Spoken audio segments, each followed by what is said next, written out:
Israel is one of the smallest countries in the world. It is so small, it would fit inside Lake Michigan. It is a country the size of New Jersey, with less than 10 million people. And yet, somehow, this one strip of land in the Middle East has managed to pull every major world power into its orbit, spark wars, split churches, and fill the pages of the most read book in human history. If you are a Christian and you have not seriously thought about what the Bible says about modern Israel, you're missing a piece of the puzzle that might change how you see everything happening in the news right now. Stick with us to the end, because what we are about to unpack will leave you seeing today's headlines very differently.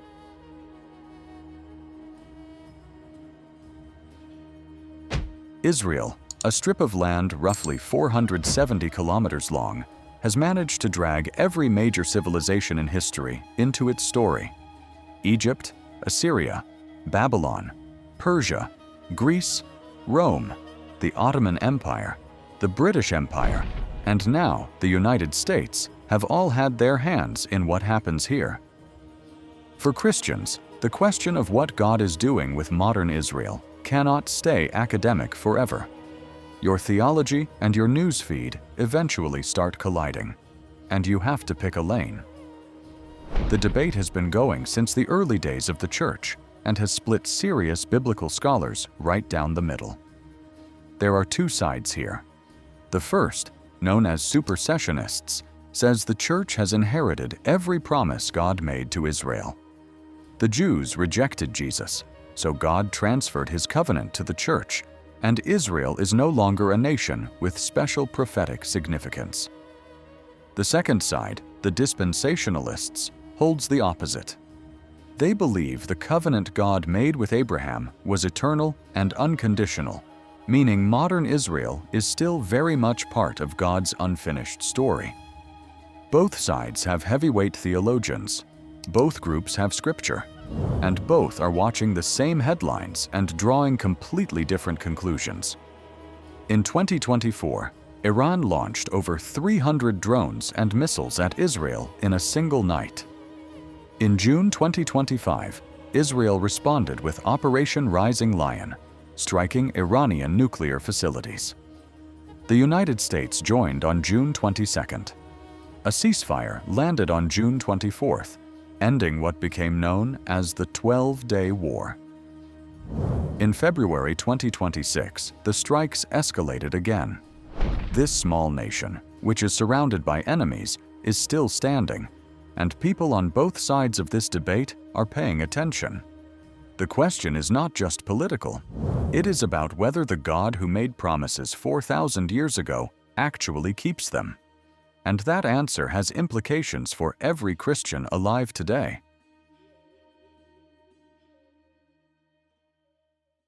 The question of whether Israel is still a nation with special prophetic significance was constructed by theological giants: Irenaeus, Justin Martyr, Tertullian, and Augustine, men who shaped Christian doctrine for centuries. Their reasoning starts with a moment in history that changed everything. In 70 AD, Roman General Titus marched into Jerusalem during Passover, when Jewish pilgrims from across the known world had gathered in the city. What followed was catastrophic. Josephus, the Jewish Roman historian who witnessed it, recorded that over 1.1 million people were killed and nearly 100,000 taken captive. The temple was burned to the ground. Jesus had predicted this in Matthew 24, telling his disciples not one stone would remain on another. 40 years later, it happened exactly as he said. While the Jewish nation was collapsing, Christianity was spreading at a pace that stunned the ancient world. Gentiles who had always been outsiders to God's covenant were now being welcomed in. Paul writes in Ephesians that these believers were once strangers to the promises of Israel and were now brought near through the blood of Christ. Peter then calls the church a chosen people, a royal priesthood, God's treasured possession, which is the exact language God used in Exodus when describing Israel. Paul redefines what it means to be Jewish in Romans 2, arguing that true circumcision is of the heart, not the body. Galatians 3 says that if you belong to Christ, you are Abraham's seed and heir to the promise, regardless of bloodline. The book of Hebrews states plainly that when the new covenant arrived through Jesus, the old one was made obsolete. If the church is the new Israel, then the prophecies about God's people are being fulfilled spiritually rather than physically. Every promise about land, restoration, and priesthood finds its home in the church. It is a compelling case, and some of the greatest minds in church history staked their legacy on it. But there is a passage in Romans that stops the replacement argument cold. Once you read it carefully, the whole conversation shifts in a direction most people never expected.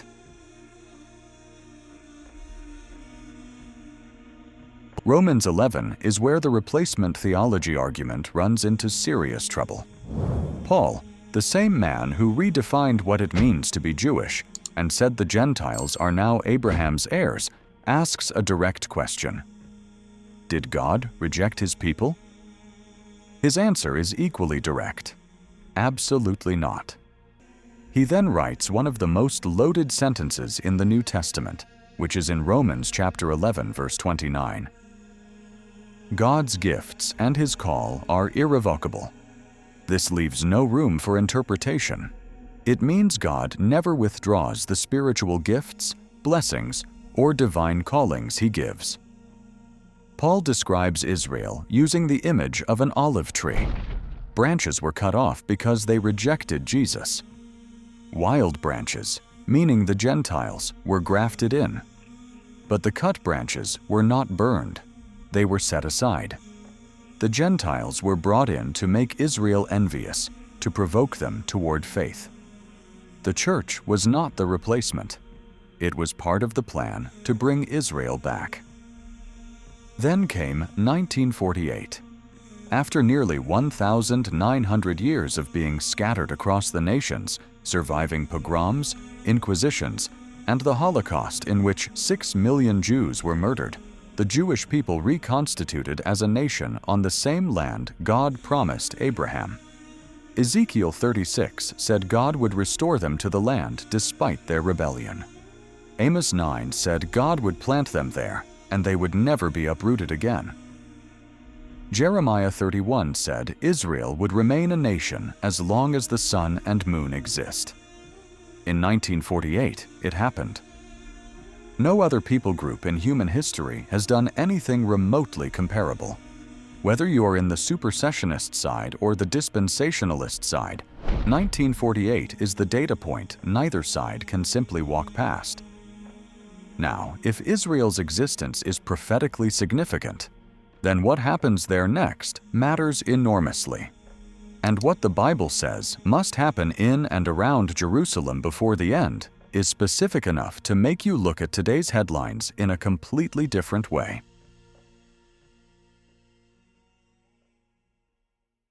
The book of Zechariah, written around 520 BC, contains one of the most detailed descriptions of end-time events in the Old Testament. Chapter 14 opens with all nations gathering against Jerusalem. The city is taken, houses plundered, people scattered. Then the Lord himself descends and stands on the Mount of Olives, which splits in two. He fights for Jerusalem, and on that day he becomes king over all the earth. That same Mount of Olives is where Jesus ascended into heaven in Acts 1. The angels standing nearby told the disciples that Jesus would return in the same way he left. That is the same location, the same event, described from two completely different points in time. Isaiah 59 describes a Redeemer coming to Zion. Revelation 19 describes the returning Christ with a sharp sword coming from his mouth. Isaiah 11 uses that same image centuries earlier and follows it with a promise that God will gather a surviving remnant of his people from every corner of the earth. Jeremiah 30 identifies that remnant as ethnic Israelites brought back from captivity under a king from the line of David. That description does not fit the church. It fits a physical regathering of Jewish people to a specific land. Ezekiel 38 names a coalition of nations, including Persia, modern-day Iran, that will rise against Israel in the last days. Iran has spent the last decade publicly calling for Israel's destruction. In 2025, Israel and Iran fought a 12-day war. As of early 2026, tensions between the two nations remain at historic highs. Ezekiel named that nation roughly 2,600 years ago, and it is making front-page news today. Every layer of this prophetic picture is geographically pinned to Israel, to Jerusalem, and to events that have not yet fully occurred. So where does all of this leave you as a Christian right now? Because the real question is not just about Israel. It is about what you believe God does with the promises He makes, and that answer touches something far closer to home than the Middle East. Here is what both sides actually agree on. The Bible does not let anyone off the hook. Israel will face judgment for its sins. The Old Testament confirms that repeatedly, and 70 AD is the proof. But the Bible does not confuse discipline with abandonment, and conflating the two leads to serious theological errors. Paul in Romans 11 describes Israel's current spiritual condition as a hardening, and specifically a temporary hardening, held in place until the full number of Gentile believers has come in. After that, he says, all Israel will be saved. Today, the honest Christian position on modern Israel is not blind political support, and it is not cold dismissal either. Israel is accountable to God like every other nation, and the conflict in the Middle East involves real human suffering that deserves serious moral attention. But the case that God is completely finished with the Jewish people runs into too many scriptures pointing in the other direction. If the promises God made to Abraham are irrevocable, then every other promise God has ever made carries the same weight, including the ones made to you. And if the prophetic clock tied to Israel is still running, then what is happening in the Middle East right now is not just politics. It is the final chapters of a story that started with one man walking into a land he had never seen before, trusting a God who said He would keep His word. So, what do you think? Is what we are watching in the Middle East right now connected to what the prophets wrote thousands of years ago? Drop your thoughts in the comments below. We genuinely want to hear where you stand on this. Give this video a thumbs up if it got you thinking, and subscribe so you do not miss what comes next. We are watching this story unfold together.